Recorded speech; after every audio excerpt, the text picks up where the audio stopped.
안녕하십니까. 3월 8일 월요일 새로운 한 주가 시작되고 있습니다. 지난 주말에는 홍남기 부총리가 주재하는 이른바 LH 토지개발공사 직원들의 사내 정보를 이용한 불법한 투기 행위에 대한 대책을 마련하고 그 발표에서 관련자는 엄벌에 처할 것이며 초과이익은 환수할 것이다. 그리고 공직자 중에 그러한 자들이 있는지를 전수조사를 하겠다. 이런 발표를 했습니다. 아마 이 홍남기 부총리의 발표는 이게 공포로 쏜다고, 그러니까 탄환을 넣지 않은 헛발질을 한다 이 말.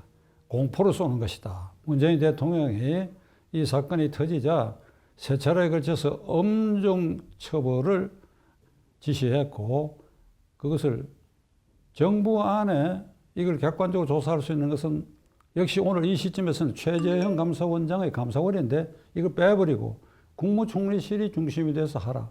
이렇게 되면 국토교통부가 그 실무 책임을 맡게 될 것이고, 국토교통부는 LH공사와 정보를 공유하는 부분이 많기 때문에 이번에 이 일이 빙산의 일각이라고 보는 입장에서는 국토교통부가 중심이 돼서 이 사태 진상을 조사하라고 하는 것은 그것은 고양이에게 생선가게를 맡기는 꼴이고 이걸 뭉개기 위한 것 아니냐. 그리고 변창흠이라는 자가 LH공사 사장을 있다가 지난 연말에 국토교통부 장관이 됐는데 이 사태가 발단하자 이런 얘기를 했습니다. 비공개 정보를 이용하지 않는 정상적인 투자인 것 같다. 그러니까 이낙연 민주당 대표까지 나서서 말 조심하라는 소리를 들었습니다. 그리고 LH공사 직원 중에 댓글, SNS에 글을 올리기를 우리는 투자를 못하느냐. 아주 당당하게 아주 뻗대는 소리를 조용히 있어야 할 사람들이, 그리고 처벌을 대기해야 할 사람들이, 자, 이런 사태가 되었습니다. 이번 이 사태는 누구가 봐도 이건 빙산의 일각이다. 그러니까 골마 터진 것이지 10여 명의 LH공사 직원이 100억대의 땅을 58억 원을 집단적으로 은행 융자를 받아서 샀고, 그리고 보상도 더 철저히 받기 위해서 묘목을 촘촘히 심었다. 이게 다 화면에 나왔죠. 요것만 있는 것이 아니죠. 얼마든지 더 큰 덩어리가 있을 것이다. 우리 국민들은 다 그렇게 인식하고 있습니다. 그렇다면 이 사태 수사를 지금 말씀드린 것처럼 감사원이 맡거나 아니면 노태우 대통령과 노무현 대통령 때도 개발과 관계돼서 내부 정보를 이용해가지고 투기를 한 불법 행위를 한 공직자들에 대해서 특별수사단, 검찰이 지휘하는 특별수사단이 만들어져서 수십 명을 사법 처리한 일이 있습니다. 그러니까 이번에도 이러한 규모로 수사단이 만들어져야 되는데 대통령은 검찰이 무서운가 봅니다. 윤석열을 쫓아내고도 여전히 검찰은 무섭다. 그리고 최재형도 무섭다.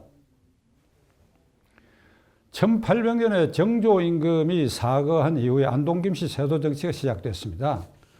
이 안동김씨 세도정치는 시작서부터 아주 탐관오리 일색으로 백성들의 재물을 빼앗는 토색질 정권이었어요. 그래서 중앙의 벼슬아치는 말할 것도 없고 지방 관아의 벼슬아치들도 그냥 백성들을 등을 후리쳐서 없는 제도 만들어가지고 이 토색질을 하고 재물을 빼앗으니까 자, 견디다 못한 백성들이 이 순조 연간에 집단적으로 곳곳에서 밀란이 일어났어요. 대표적으로 진주 밀란을 비롯했어요.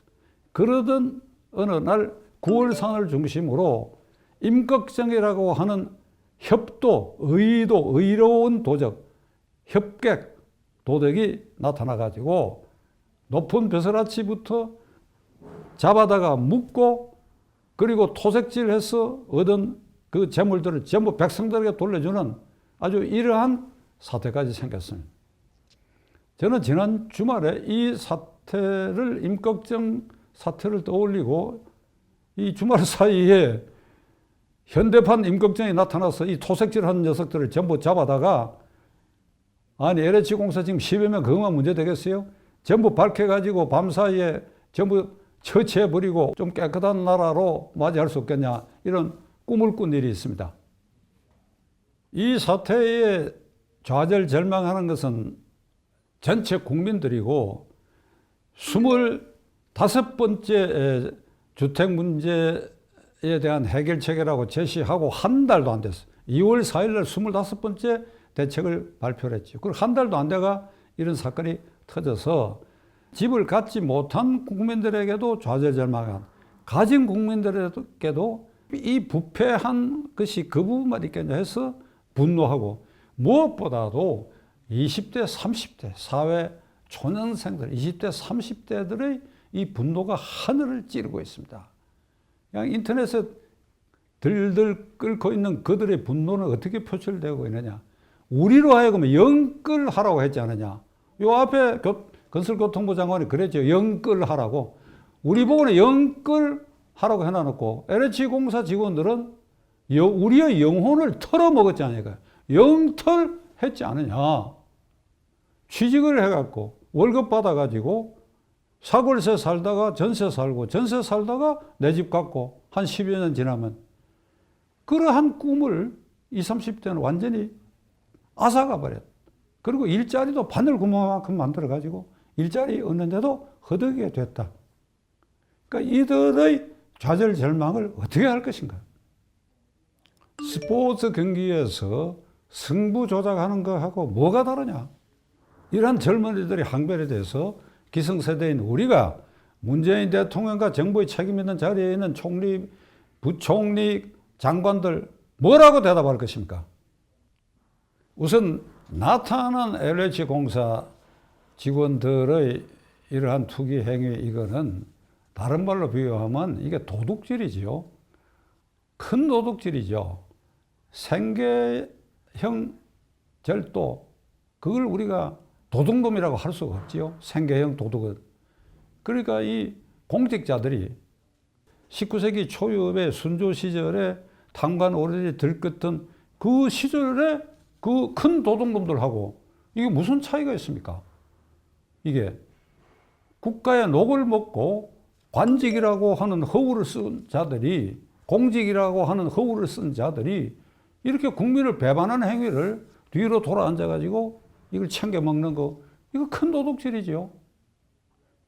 지금 이 나라에 이런 식으로 말한다고 한다면 큰 도둑질 하는 것이 곳곳에 있지 않습니까?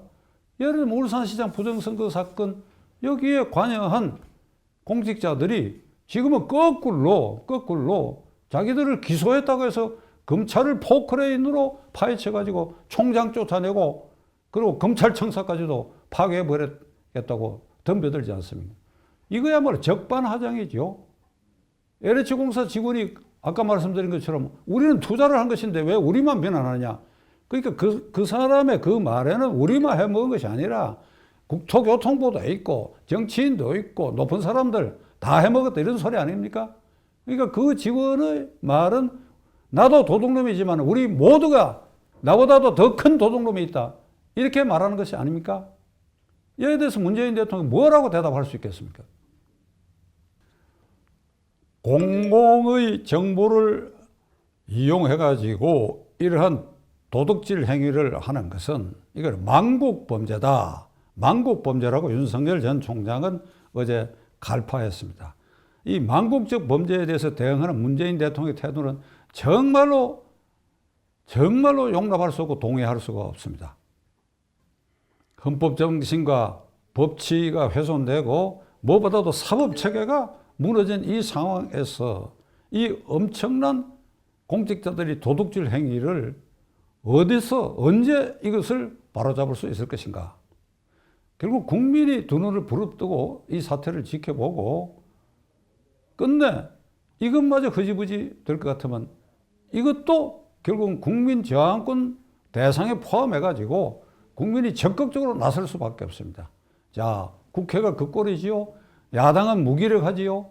무기력한 야당의 존재가 오늘 이 정권으로 하여금 큰 도둑을 양성하고 큰 도둑이 오히려 큰 소리 치는 나라를 만드는, 그래 1차적으로 국민을 위해서 방어선을 쳐줘야 할 이 야당마저 이러니 결국은 헌법상 제1기관인 우리가 나설 수밖에 없습니다. 지켜보고 우리의 마음을 단단히 다잡아야 할 것입니다.